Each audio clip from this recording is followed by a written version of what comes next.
Doc Lisa Ong, emosyonal sa burol ni Doc Willie Ong. Dumating na nga sa Pilipinas ang katawan ni Doc Willie Ong. Sobra-sobra ang pagdadalamhati ngayon ni Doc Lisa Ong dahil sa nangyari sa kanyang asawa. Marami ang nagbigay pugay sa pagdating ni Doc Willie sa Pilipinas.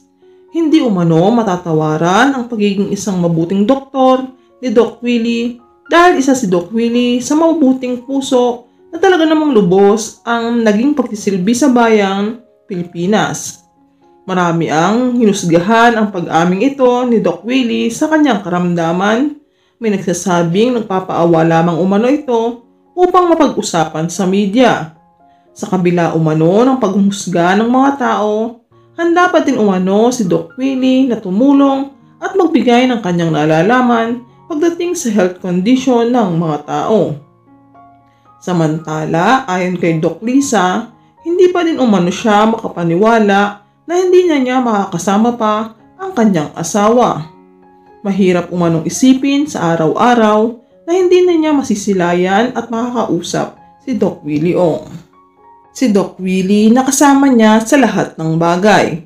Kasama niya sa pagtulong sa mga taong nangangailangan ng tulong pagdating sa problema sa kalusugan. Hanggang sa huli, taong bayan pa din umano ang iniisip ni Doc Willie. Nais umanong ipabatid ni Doc Willie sa lahat bago ito mawala na patuloy umanong magsilbi si Doc Lisa sa mga taong nangangailangan ng tulong, lalo tigit ang mga taong kapos at walang maipapagamot. Ipagpapatuloy umano ni Doc Lisa ang sinimulan nilang mag-asawa.